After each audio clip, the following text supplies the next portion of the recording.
Teeme kiire tutvustuse matkasuvila Rent Rakveres auto kasutuse kohta. Et siin on diislipakk.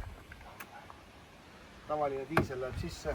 Pikemate sõitude puhul võib tühjaks saada ka AdBlue. Seda tuleb umbes iga 6000 kilomeetri juures juurde panna. Sildid on küll kõigil asjadel juures, et siin on puhas vesi. Siit saab WC tühjendada. Siin all on nii-öelda halli vee väljalaskmise kraan siis. Niimoodi on ta kinni ja siis lihtsalt tõmmates lahti, siis hakkab kraam jooksma. Siin on gaasikapp. Gaasikapis on üks täidetav balloon. Erinevad otsikud on kaasas, et saab Prantsusmaal, Hispaanias, vahet ei ole kus, saab täis lasta. Üldjuhul meie hoiame sõiduaegte seda kraani kinni. Euroopas tõenäoliselt oli niimoodi, et peab sõiduaeg kinni olema, aga oleme ka lahti hoidnud, et sellel kes kuidas. Aga kui kraan lahti teha, lahti käib kraan vastu päeva ja siis tuleb vajutada seda sinist ka. Käib klõps ja nüüd on siis gaasivarustus tuppa saadaval. Kinni keerame paripäeva ja nii on.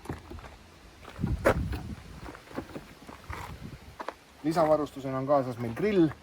Grillil on gaasipalloonid siin üleval. Kõik restid, värgid, puhastusvahendid on eraldi kastis olemas.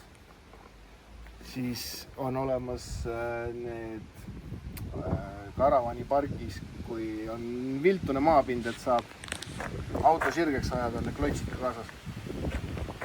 Siis veevoolik, et saab tanklates ja Euroopas on siis ka karavani parkides, et saab täita värske veepaki. On voolik ja erinevad otsikud.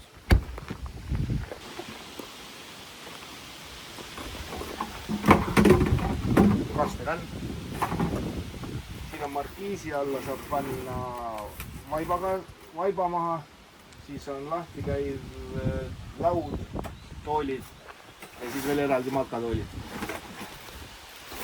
Kui on väiksemad pered, siis üks laste söögitool on võimasas. Siin on elektrikaabel, karavani parkides saab siis pistikusse. Siia käib see karavani pargis elekter. Ja sellega ongi kõik.